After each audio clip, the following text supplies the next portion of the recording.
ceux qui étaient là à Zoa, faites du bruit. Oui. Magnifique. Donc là, c'est le cours du rattrapage. C'est le rattrapage du soir espoir. Tous ceux qui n'étaient pas là aujourd'hui, je vais vous faire un bref résumé de l'essence de ce qu'est Zoa. Donc Zoa, c'est une formation sur les pertes de grossesse volontaires ou non. Et c'est tout un ministère. Et cette année, en 2025, nous fêtons les 20 ans de ce ministère. C'est pas magnifique? 20 ans! 20 ans, et vous savez quoi? Tout l'enjeu de cette bataille, c'était de rester vivant. Donc maintenant que nous sommes restés vivants après 20 ans, nous pouvons nous multiplier à l'infini. Alléluia. Donc le sujet de ce soir, c'est « Nous sommes les trésors du ciel ». Dis à ton voisin, tu es un trésor du ciel. A treasure from heaven, pour les anglophones. Tu es un trésor du ciel. Mais ça, c'est important, tu sais, de le savoir.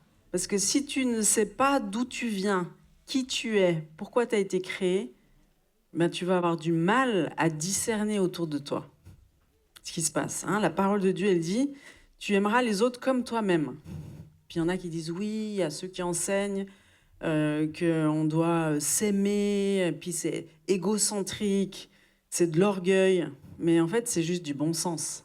Si tu n'es pas capable de reconnaître que tu es le trésor du ciel, quand tu le reconnais, en fait, tu es en train d'honorer Dieu, ton Créateur.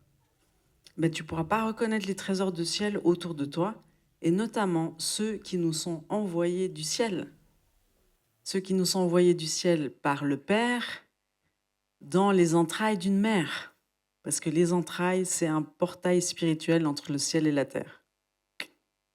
C'est une belle révélation. Hein. Les entrailles sont un portail spirituel entre le ciel et la terre. Et c'est par nos entrailles qu'on arrive sur terre. T'as remarqué? Bon, l'ennemi il essaie de contester cette réalité en faisant croire aux hommes que par leur trafic humain de cellules, ils peuvent jouer aux apprentis sorciers et faire comme s'ils étaient Dieu. Mais qui peut faire comme s'il est Dieu? Ça ne va pas fonctionner très longtemps. Il est le grand « je suis ». Personne d'autre est comme lui. Donc, voilà, en tout cas, ce que je voulais vous dire, parce que d'abord, je parle de vous, puis après, je vous sensibilise à différentes choses. Mais vous devez savoir que les conditions de votre arrivée sur Terre ne vont jamais déterminer votre valeur. J'aime bien expliquer en fait aux gens. J'ai l'impression que ça fait 3 jours que je dis les mêmes choses, mais pas au même public. Mais c'est pas grave. Bon, il y en a qui sont là depuis vendredi. Qui c'est qui est là depuis vendredi? Oui. Donc effectivement, vous entendez les mêmes choses. Mais c'est des choses tellement importantes que si vous les entendez pas au moins une fois dans votre vie, vous êtes cuit. Donc, est-ce que vous savez que vous avez été créé avant la fondation du monde? Déjà, là, je lance une première révélation. Vous avez été créé avant la fondation du monde. Et pas par vos parents, mais par le Père, le Fils et le Saint-Esprit, qui étaient là comme autour d'une table de fête, en train de parler de vous, en train de dire on pourrait faire Christophe, on pourrait le faire plein de tendresse, plein de prophétisme, plein de paternité, ou même quand il a peur de traverser la crise de la quarantaine, en fait aujourd'hui il est à 50 ans, t'as bien tenu. Je dis ça parce qu'il est de la même année que moi, donc je sais toujours quel âge il a. Mais je l'ai rencontré dans la crise de la quarantaine. Moi, que je traversais aussi, mais pour moi, c'était pas une crise. Mais pour dire que c'est Dieu qui l'a créé de toutes pièces, tous les dons, les talents, c'est l'œil du photographe. C'est Dieu qui lui a donné. C'est le plan de Dieu sur sa vie, hein, qui coule aussi sur ses enfants. Parce que vous savez, quand Dieu il donne une destinée à quelqu'un, il la complète avec sa femme, et souvent il l'accomplit en différentes dimensions à travers les enfants. Ça, c'est le plan de Dieu. Il voit plus loin que le bout de notre nez. Il voit des tribus, il voit des régions entières, des populations entières. Imagine derrière Abraham, un homme, ce qu'il y avait, des milliers d'étoiles, tout un héritage, enfin, c'est juste énorme. Donc c'est le Père, le Fils et le Saint-Esprit, c'est cette première famille, la famille céleste, qui vous a créé de toutes pièces, qui a pensé votre destinée, qui a réfléchi à votre appel, qui a tout anticipé à l'avance. Et vous arrivez sur Terre, des fois dans des circonstances dramatiques, même parfois dans les circonstances d'un viol, mais quelles que soient les circonstances de votre arrivée, ça ne va jamais déterminer votre valeur, celle que Dieu vous a donnée à la base, parce que vous venez d'en haut. Votre nature, elle est céleste, elle n'est pas terrestre. Donc vous comprenez ce que je vous dis? La parole de Dieu, elle dit dans le psaume 139 au verset 13 à 16, « C'est toi qui as formé mes reins », ça c'est David qui parle à Dieu, « qui m'a tissé dans le sein de ma mère. Je te loue de ce que je suis une créature si merveilleuse. Tes œuvres sont admirables et mon âme le reconnaît bien. Mon corps n'était point caché devant toi lorsque j'ai été fait dans un lieu secret, tissé dans les profondeurs de la terre, quand je n'étais qu'une masse informe, tes yeux me voyaient, et sur ton livre étaient tous inscrits les jours qui m'étaient destinés avant qu'aucun d'eux existât. » Donc, ta destinée, ton ADN, est là, dès le début, dès la fécondation. Ça, c'est une autre chose, c'est que la vie commence à la fécondation. Tu sais, quand le petit spermatozoïde, là, le plus fort, parce que on dit souvent, tu es le produit du champion du monde de spermatozoïdes. Enfin, je veux dire, tu es le produit du spermatozoïde qui a gagné la course, c'est ça que je veux dire. Oui, tu comprends? C'était le gagnant. Donc le spermatozoïde qui féconde l'ovule devient en un instant, en un flash lumineux qu'on peut observer avec une lumière fluorescente, il y a un flash de lumière qui se manifeste à la fécondation et qui va déterminer le début de la vie. C'est pas merveilleux? Aujourd'hui, on peut l'observer scientifiquement. Ça, c'est pas une belle preuve. C'est Dieu qui scelle sa création. C'est un flash fluorescent dû à l'éjection d'ions zinc. Et c'est un des phénomènes les plus précis pour dater l'instant zéro d'une nouvelle vie. Alléluia. Donc la vie commence à la fécondation. Et non, nous ne descendons pas du singe. Ça, vous m'avez entendu dire ça une fois déjà? Oui? Non? Alors, c'était important de venir ce soir. Hein? On ne descend pas du singe, malgré ce qu'on peut vous dire à l'école. Et ça, il suffit de lire la parole de Dieu, c'est pas compliqué, comme Julien nous disait. Tu décides de croire à la parole de Dieu, parce que ça, croire en Dieu, c'est croire en sa parole. C'est pas juste croire que Dieu existe, c'est croire tout ce que Dieu dit dans sa parole. C'est ça, croire en Dieu. Tout ce que Dieu dit dans sa parole est vérité. Et la parole de Dieu, c'est Jésus, c'est la Torah vivante, et c'est lui la vérité, parce que la vérité, c'est une personne, je vous rappelle. Il est le chemin, la vérité, la vie, et nul ne vient au Père que par lui. Donc, Dieu déclare que nous avons été créés à sa ressemblance. Donc, c'est simple. Je vous lis le passage, Genèse 1, versets 25 à 27. Dieu fit les animaux de la terre selon leur espèce, le bétail selon son espèce, et tous les reptiles de la terre selon leur espèce. Vous avez compris? C'est répété plusieurs fois. Dieu vit que cela était bon, puis Dieu dit, faisons l'homme à notre image, selon notre ressemblance. Vous avez noté?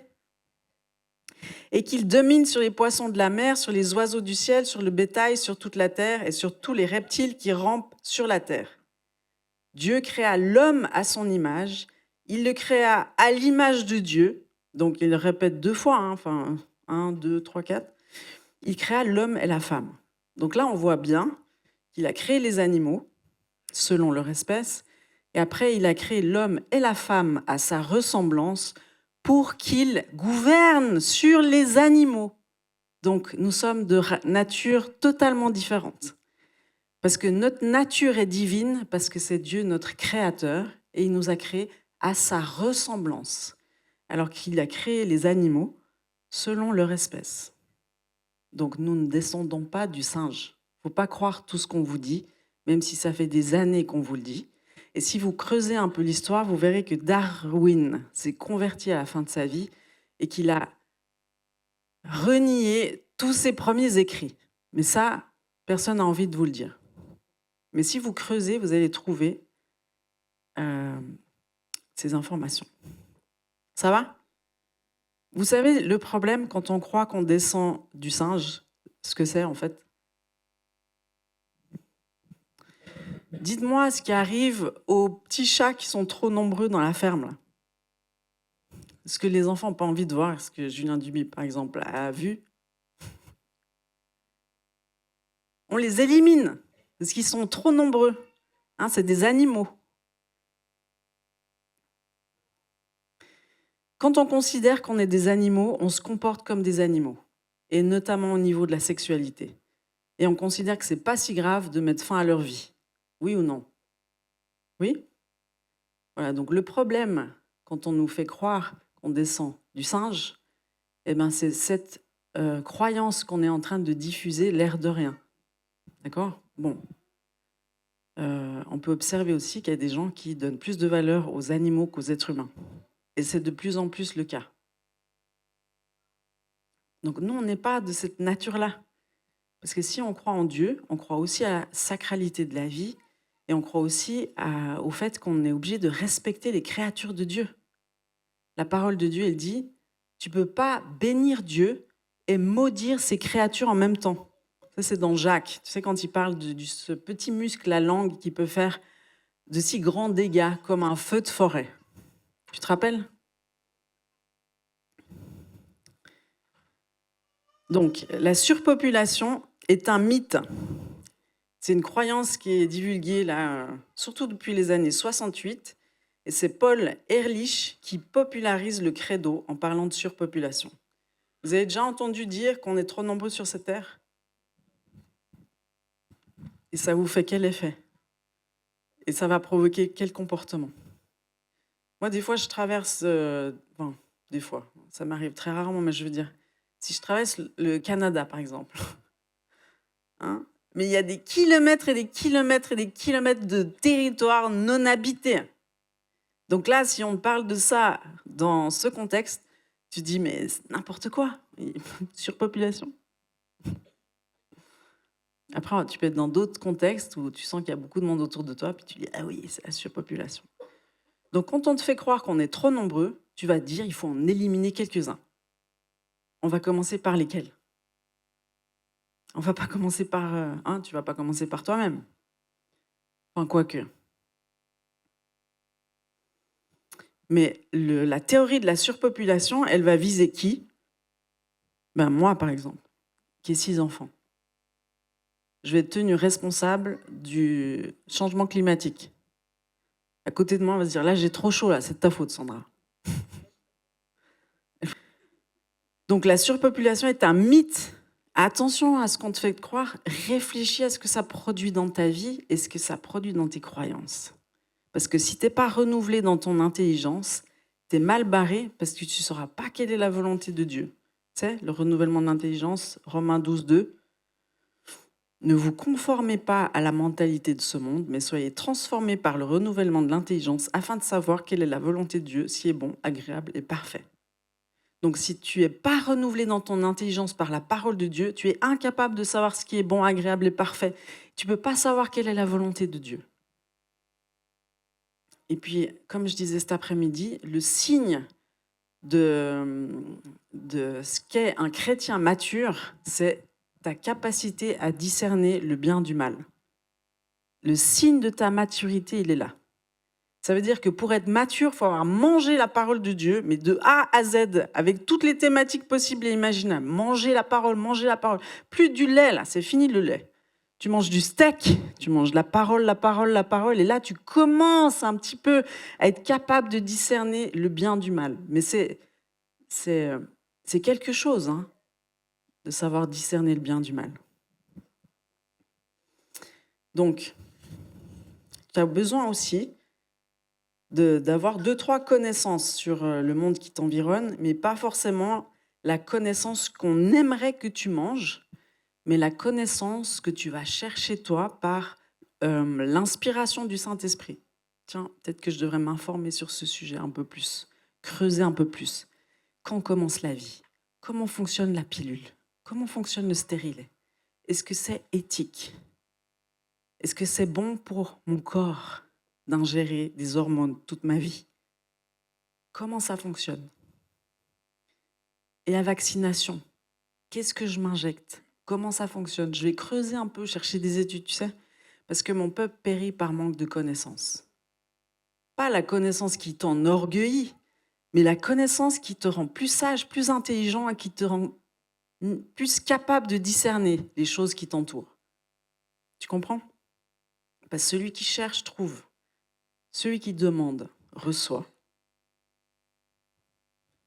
Et si tu frappes, on t'ouvre. Ça va? Vous tenez bon? Je suis gentil avec vous. Donc, dites-toi une chose. Là, on est bientôt Noël. Vous vous réjouissez? Mettre le sapin, les bougies. Les enfants, ils ont fait déjà le sapin. Et puis, Darlène, elle nous a donné des cadeaux chaque jour pour les enfants. Et pour nous, qu'on met sous le sapin. C'est trop bien. Calendrier de l'Avent de Darlène. Merci, Darlène. Mais à Noël, il se passe quoi? Enfin, la vraie fête de Noël. Ne dites pas le Père Noël, les cadeaux. Non, le vrai. C'est quoi le vrai cadeau de Noël? C'est Jésus. Qui c'est qui a dit ça? Adèle. Toujours bon élève. Hein. Bravo. Mais toi, tu étais là vendredi déjà. C'est Jésus le cadeau de Noël. C'est le plus grand cadeau qui existe au monde. Parce que Dieu, il aime envoyer des solutions sur la terre en forme de bébé. C'est comme ça qu'il envoie les solutions sur terre. Il n'envoie pas des documents ou il n'envoie pas de l'argent. Non, il ne fait pas ça, Dieu. Déjà, il nous a envoyé le plus grand de tous les cadeaux, son Fils bien-aimé, en qui il a mis toute son affection. Il nous l'a donné pour qu'on ne périsse pas, mais pour qu'on ait la vie éternelle si on croit en lui.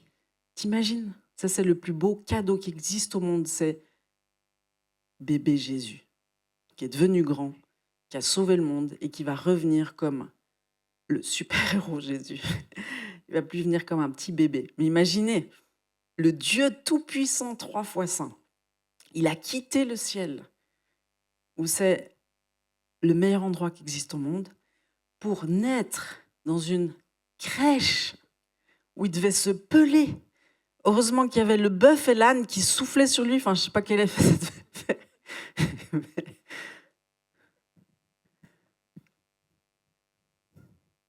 Il est venu pour nous sauver.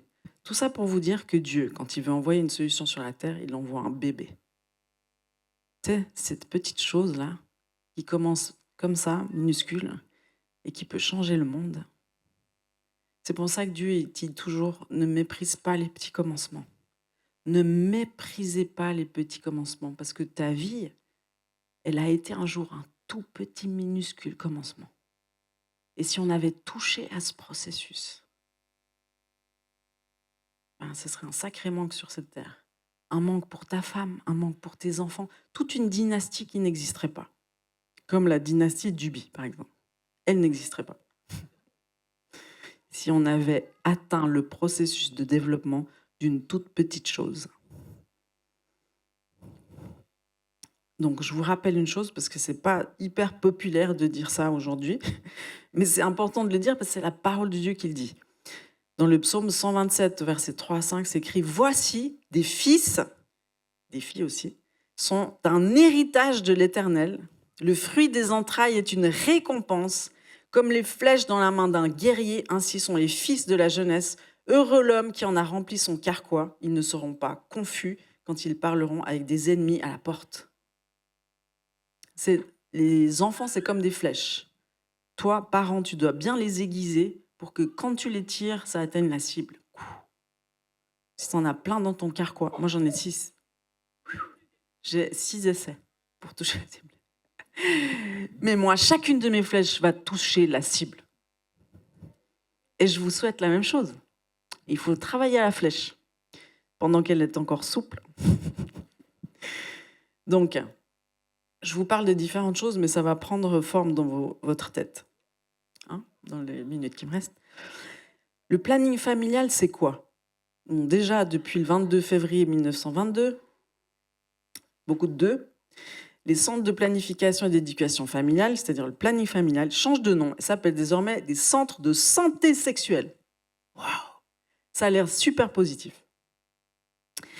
En France, Marie-André Lagroix-Veil-Allais, c'est un très long nom, c'était la fondatrice, ancêtre du planning familial en France, qui s'appelait d'abord la Maternité heureuse en 1956. Elle a été présidente jusqu'en 1966 et après, elle a quitté le planning familial parce qu'elle remarquait que son intention était idéologique et non, ce n'était pas fait pour aider les femmes, mais c'était pour transmettre l'idéologie de l'avortement. Donc, si je cite ce qui se dit sur le planning familial, aujourd'hui appelé centre de santé sexuelle, ils disent, je vous cite, « En soutenant le planning familial, vous renforcez notre capacité à accueillir, informer, orienter les personnes, et notamment les plus jeunes, sur leurs droits sexuels et reproductifs. » Je ne sais pas ce que ça veut dire « droits sexuels ». On va voir. Vous participez également à la lutte contre la désinformation sur l'avortement, financée par les mouvements anti-choix. Pour protéger le droit à l'avortement, faites un don. C'est écrit sur le site planning familial. Donc la définition du planning familial, c'est un mouvement féministe d'éducation populaire. Le planning milite depuis plus de 60 ans pour l'égalité femmes-hommes et la possibilité pour chaque personne de vivre une sexualité épanouie, à l'abri des grossesses non prévues et des infections sexuellement transmissibles. Nous défendons le droit à l'éducation à la sexualité, à la contraception, à l'avortement et luttons contre les violences et les discriminations liées au genre et à l'orientation sexuelle. Ma question, c'est est-ce que le planning familial est-il vraiment bienveillant? Donc, si je regarde l'origine du planning familial, je tombe sur Margaret Sanger, c'est une américaine, c'était fondé aux États-Unis en 1939, donc ça fait déjà un sacré moment. Et puis dans ses citations, je vais en citer 2, elle dit « Il ne faut pas que circule l'idée que l'on veut exterminer la population nègre. » C'est ses propos que je ne me permettrai jamais de dire. Mais le résultat, c'est que l'avortement reste la première cause de mortalité pour la population noire. Donc c'est intentionnel dans ce mouvement. Donc est-ce que c'est... Il faut toujours voir les choses à l'origine pour savoir à quelle source c'est connecté. Deuxième citation, et il y en a plusieurs, mais je pense que le plus grand de tous les péchés est de mettre des enfants au monde. Et en fait, elle a émis la volonté de mettre en place un système de permission de naissance, où tu dois avoir un passeport pour pouvoir avoir des enfants. Et ça, c'est en 1957. Donc là, je dénonce l'idéologie derrière ces associations, que même les dirigeants, même aux dirigeants de cette Française qui a pris la présidence de cette organisation, ne soupçonnaient pas la réelle idéologie qu'il y avait derrière. Et puis aujourd'hui, aux États-Unis, on parle de reproductive care, mais là on parle d'avortement quand on dit ça. Puis on parle aussi de gender affirming care, qui signifie en fait changer de sexe. Et puis c'est intéressant de voir comment les mots sont utilisés parce que le mot care, c'est prendre soin. Et là, on change les mots pour faire passer des pilules qui ne devraient pas passer en fait. Donc, les mots nous trompent parce qu'aujourd'hui, on ne parle plus d'avortement, mais d'IVG, d'IMG. On ne sait même pas en fait. L'IMG, vous savez ce que c'est? L'IVG, vous savez ce que c'est? Interruption volontaire de grossesse, et IMG, c'est interruption médicalisée de grossesse. Et ça veut dire que quand il y a un handicap, Puis aujourd'hui, tout est un peu relatif. Quand il y a un handicap, eh ben, on peut éliminer l'enfant jusqu'à 9 mois. En France, tu sais. Mais ça, vous ne le saviez pas. Donc, je vous le dis. Donc, quand on associe le mot care avec ça, tu dis, mais de quel care on parle? Elle est où la bienveillance? Donc, avec les mots, quand on change des mots, on fait passer des choses. Quand on parle de contraception d'urgence, il y a urgence. Il faut vite donner une contraception. Normalement, la contraception, c'est contre la conception. Ça veut dire, si on est contre la conception, c'est qu'on arrête, on prévient la conception, mais ce mot est mal utilisé parce que souvent, il n'agit pas avant la conception, mais après. Donc avant, c'est pas abortif, après, c'est abortif. Donc dans les contraceptifs, tu sais jamais si c'est avant, après, tu sais pas trop comment ça fonctionne, puis le monde ne veut pas savoir en fait comment ça fonctionne. Donc il y a que les médecins chrétiens qui cherchent vraiment le où, parce qu'ils sont préoccupés par l'éthique. Tu vois, c'est les chrétiens qui se préoccupent de l'éthique. Tu as remarqué? Et les chrétiens, ils ont un référentiel. C'est pour ça qu'ils peuvent s'occuper de l'éthique. Si tu n'as pas de référentiel, Dieu, tu peux pas avoir de l'éthique, parce que tout est relatif. Puis l'éthique, elle doit s'attacher à quelque chose de référentiel. Mais vous devez savoir une chose. C'est aussi comme l'amniosynthèse, enfin, c'est toutes ces choses. On va faire un test de trisomie 21 pour... Tu sais, t'as l'impression qu'ils sont bienveillants, on va t'aider, tu vas voir, on va te protéger contre quelque chose de mal. Non, on veut juste éliminer le mal, et puis ce qu'on considère comme mal, c'est un enfant. Tu vois? C'est un trésor du ciel. Donc je ramène toujours au trésor du ciel pour vous rappeler en fait que celui qui est le plus affecté par l'élimination des trésors du ciel, c'est son créateur, c'est Dieu. C'est celui qui est le plus affecté. Parce que l'ennemi sait, s'il veut nuire à un parent, il va toucher à ses enfants. C'est comme ça que font ceux qui kidnappent les enfants, ils font pour avoir des rançons. Parce que les parents, ils sont prêts à payer un prix exorbitant pour récupérer leurs enfants. Les parents bienveillants. Donc l'ennemi, s'il veut atteindre le cœur de Dieu, il va éliminer ses propres enfants. Donc il y a une guerre entre Dieu et l'ennemi. Il y a une guerre entre la vie et la mort. Et nous, en tant que chrétiens, on a un rôle à jouer dans cette histoire. On ne peut pas faire comme si on n'avait pas vu, comme si on n'avait pas entendu, comme si on ne savait pas. On ne peut pas faire ça. Parce qu'on devra rendre des comptes. Et puis dans ces questions de trésor du ciel, j'utilise des mots, il y a un enjeu majeur. Et puis j'ai entendu en fait un homme qui parlait de ça, puis je me suis dit, mais c'est ça. Parce qu'en fait, l'ennemi va essayer de tordre ce que Dieu fait, il va essayer d'atteindre Dieu en nous touchant, nous, parce qu'on est ces créatures merveilleuses, on est ces trésors, on est la prunelle de ses yeux. Donc, moi, je ne suis pas en train de vous accuser, je suis en train de dénoncer les œuvres du diable. Pour que vous compreniez qu'on a tous un ennemi en commun, c'est le même. Je dénonce ces stratégies, je dénonce les mensonges qui diffusent dans la population pour que nous puissions nous lever. C'est ça tout l'enjeu. Nous lever, mais en faisant ce que Dieu nous demande de faire, pas n'importe comment. Parce qu'on a deux armes, c'est l'amour et la justice. C'est des armes de guerre redoutables que l'ennemi ne peut même pas contrer. Mais il faut qu'on apprenne à les manier. Hein? Donc, il y a une chose, la version originale, c'est Christ qui déclare « Ceci est mon corps livré pour vous ». Ça, c'est la version originale. L'ennemi, il va faire dire aux femmes « Mon corps m'appartient ». Tu vois là? Christ déclare « Je vais mourir pour que vous puissiez vivre ». Et l'ennemi fait dire aux parents « Je vais te tuer pour que je puisse vivre ». Alors que les parents, ils ont été créés pour protéger, pour préparer et pour parer leurs enfants. C'est ce que le mot « parent » veut dire. rang, par enfant. Je suis ton protecteur, je suis ton pare-brise par an, par soleil, parachute. Pourquoi est-ce que je vous parle de tout cela? Moi, j'ai un exemple, c'est Martin Luther King. Est-ce qu'il ne partageait pas ses messages les plus importants dans l'Église? Est-ce qu'il ne partageait pas ses messages les plus importants à l'Église?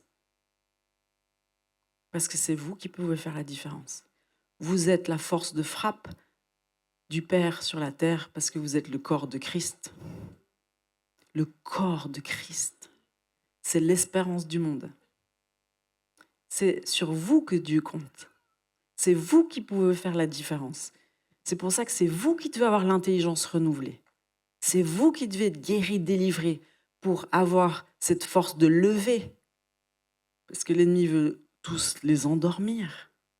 Endormir toute la population, comme ça plus personne réagit. Et c'est ce qui est arrivé ici en France où l'IVG est inscrit dans la Constitution. On est le seul pays au monde, les amis. Presque. La France, la destinée de la France, c'est d'influencer toutes les nations. Regarde avec ses parfums, son pain délicieux, son vin exquis. Mais tu sais que c'est tous des attributs du royaume de Dieu? On doit récupérer le pain, on doit récupérer le vin, on doit récupérer les parfums divins.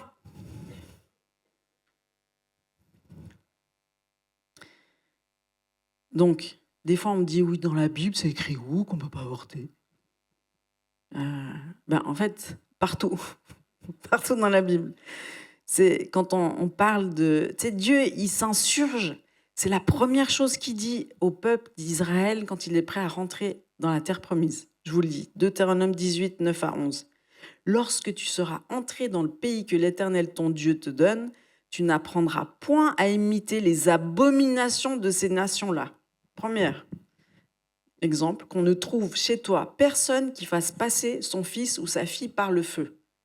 C'est ce qu'on faisait à l'époque, c'est de donner en sacrifice ses enfants, c'est pas nouveau. Ça prend d'autres formes, mais c'est toujours le même esprit qui est à l'œuvre. Mais c'est une abomination pour Dieu, parce que Dieu, il aime les enfants.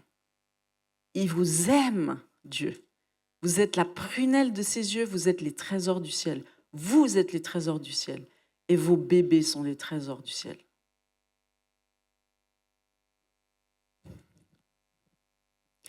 C'est écrit aussi dans Deutéronome 19, verset 10. « Toi, tu feras disparaître d'Israël l'effusion du sang innocent.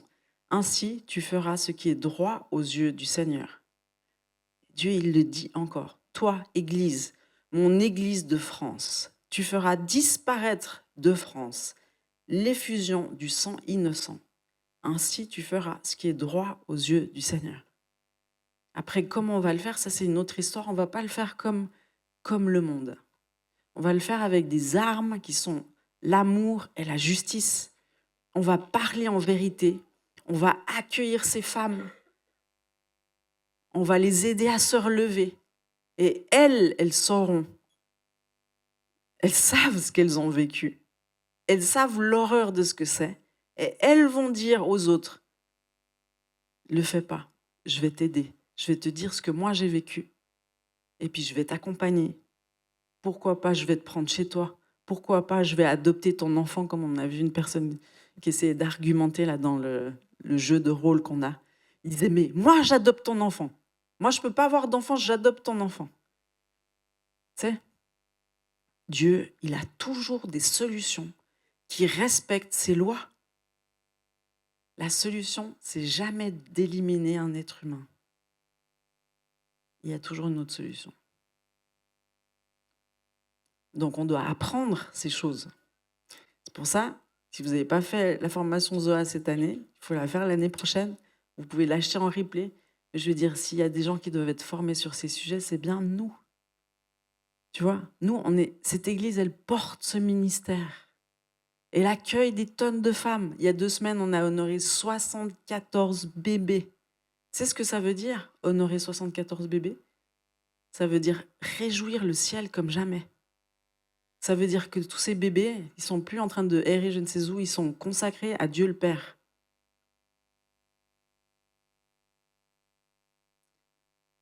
Ben, explique mieux.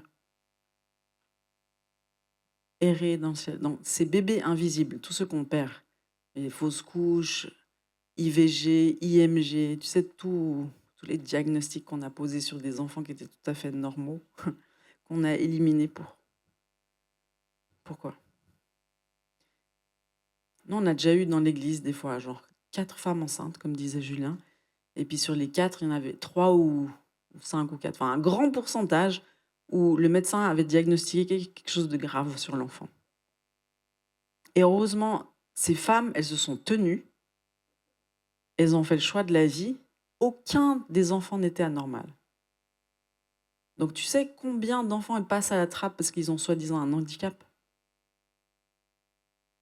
Le diagnostic prénatal, ça peut être très néfaste.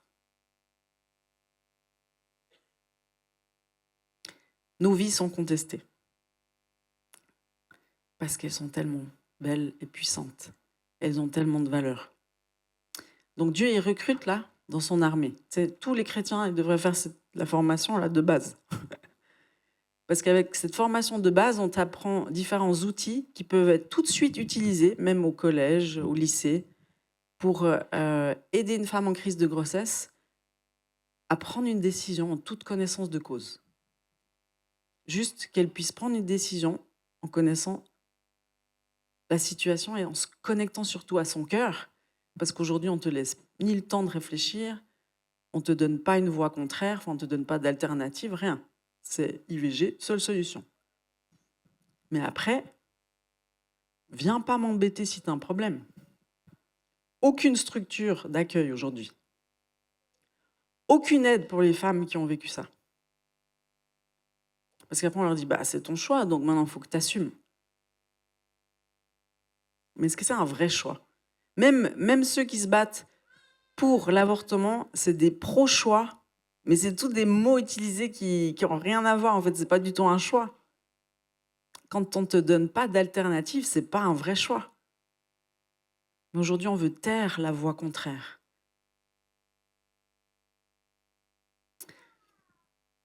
Mais, tu sais, moi, je vois, quand Jésus il se retourne puis il parle aux pharisiens franco, là, pas franco d'Espagne, hein, mais il leur parle la vérité. Bah, ça les met en colère. Hein. Mais c'était sa destinée de mourir sur une croix, Jésus. Il nous a donné son corps pour qu'on puisse vivre. C'est beau. Une femme, c'est un petit peu ce qu'elle fait quand elle accueille un enfant. Elle donne son corps pendant 9 mois pour son enfant. Puis même après, quand elle l'allait, continue à lui donner un peu de son corps et de son cœur. Mais la parole de Dieu, elle dit, il y a plus de plaisir à donner qu'à recevoir. Si tu veux trouver la vraie joie, il faut que tu commences à donner et à semer. La vraie joie, tu ne la trouves que là, dans cet endroit. Donc, moi, je vous dis tout ça déjà pour vous libérer. Tous ceux qui m'écoutent ici, tous ceux qui me regardent en ligne et qui ont vécu, il y a une femme sur 3 qui vit un avortement au cours de sa vie. C'est juste énorme. Je ne suis pas en train de parler d'1% de la population. Je suis en train de nous parler. De nous parler. Parce qu'on est tous impliqués dans cette histoire. Personne qui est innocent.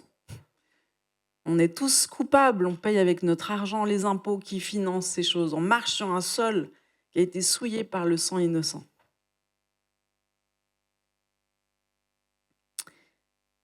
Mais nous, on a un message à faire passer. C'est un Dieu qui peut pardonner. C'est une femme qui a vécu ça. C'est la meilleure nouvelle que tu puisses lui donner.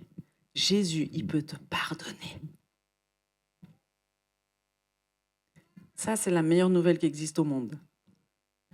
Parce qu'une femme qui a vécu ça, la chose la plus difficile qu'elle va pouvoir faire, c'est se pardonner à elle-même.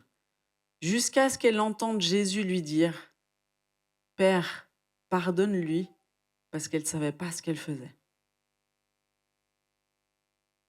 Père, pardonne-le, parce qu'il n'y a pas que les femmes qui sont concernées. Vous avez compris? Parce qu'il ne savait pas ce qu'il faisait. Donc là, je suis en train de parler à ton esprit. Parce qu'on est tous concernés, j'accuse personne. Mais j'aimerais que ce soir, on puisse honorer tous ces enfants invisibles,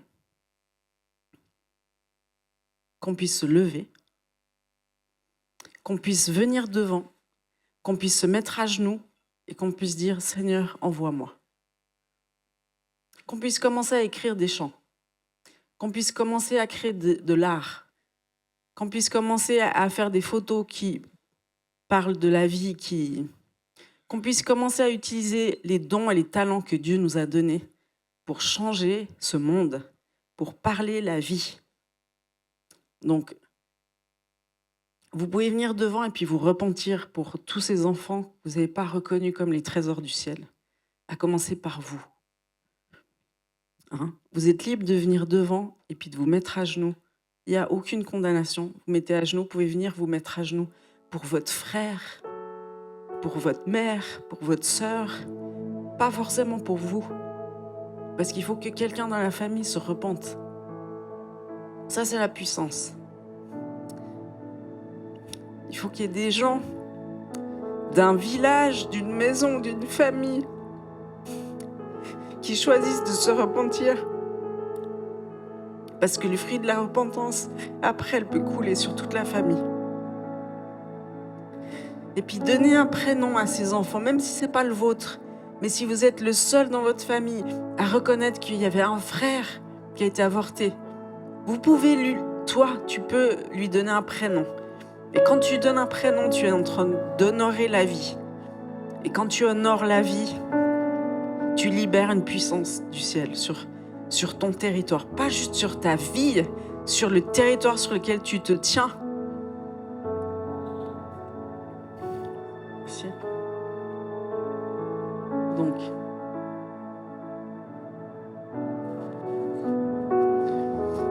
il faut que l'Église, elle se réveille. Parce que quand on va arriver au ciel, on sera tous responsables de ces choses-là invisibles. On est dans un déni collectif. On est tous en train de faire comme si ça n'existait pas. Comme si ça n'arrivait pas dans les hôpitaux. Comme si ça n'arrivait pas dans mon propre village. Comme si ça n'arrivait pas dans ma propre ville. Dans mon école, partout où je suis. Il y a ça qui se passe autour de moi. Je veux être la lumière du monde et le sel de la terre.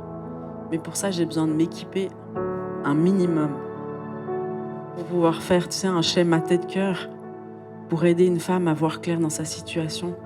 Pouvoir l'aider à peut-être dire non à l'IVG. Sans aucun contrôle, aucune manipulation, aucune contrainte. Mais avec du bon sens et de la sagesse.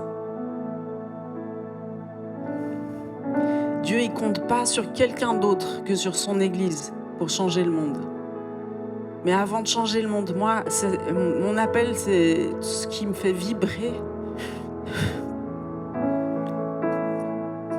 Ce qui fait que je me réveille le matin, c'est que je veux changer le monde. Mais commence par ta petite sphère privée. Commence à briller là où Dieu t'a positionné.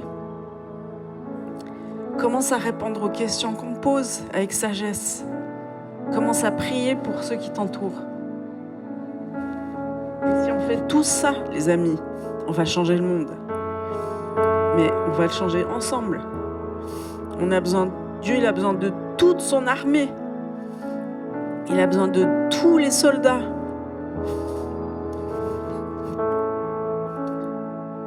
Donc je prie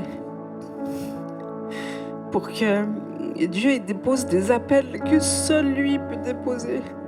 Moi, j'ai pas le pouvoir de vous convaincre. J'ai pas le pouvoir de vous convaincre, mais le Saint-Esprit l'a.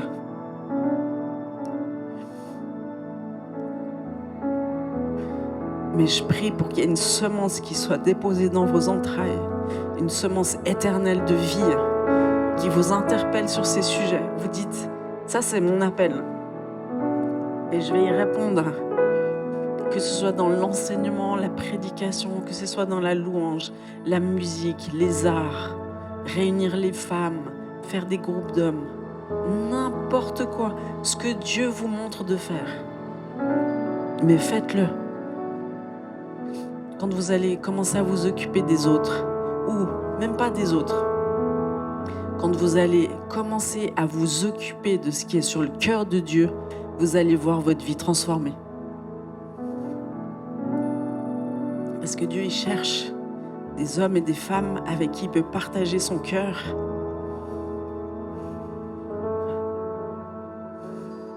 Parce qu'il y a du job à faire. Il y a un réveil qui vient. Il faut vous préparer. Il faut vous former, vous équiper. Parce que le réveil, c'est du travail. Il faut sortir de...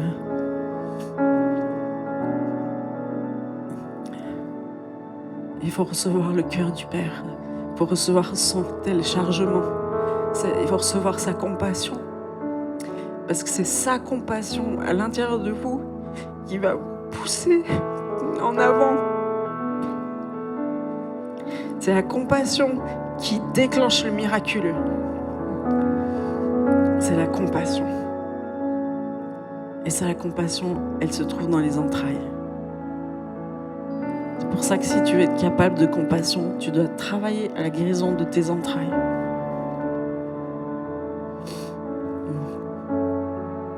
Et je prie pour que tu aies la force de pardonner ce soir. Je prie que tu aies la force de te pardonner ce soir. Je prie que tu aies la force d'honorer tes enfants invisibles ce soir. Je prie que tu aies la force de demander pardon aux personnes que Dieu te montre, ce soir ou dans la semaine qui va venir. Tu appelles cette personne, tu lui demandes pardon. Et tu vas libérer le ciel tout autour de toi. Seigneur, merci pour les appels. Merci pour les manteaux qui descendent ce soir. Merci parce que tu réveilles les consciences. Merci parce que tu redonnes l'espérance. Merci parce que tu accomplis tes promesses. Merci parce que tu donnes des visions, des rêves, des songes. Merci parce que tu décolles, tu t'envoles. Tu n'es plus coincé sur la terre avec tous tes problèmes. Dieu te donne des ailes, tu t'envoles. Tu voles au-dessus des circonstances. Tu es avec Jésus. Tu règnes dans les lieux célestes avec lui. Et depuis cet endroit, tu peux gouverner sur la terre. Alléluia. Merci Jésus. Merci Jésus parce que tu touches toutes les personnes qui nous regardent en ligne. Tu les attires à toi, tu leur parles, tu les équipes. Tu les connectes aux bonnes personnes aussi. Je prie qu'il y a des équipes qui se forment. Je prie qu'il y ait des connexions divines qui se fassent.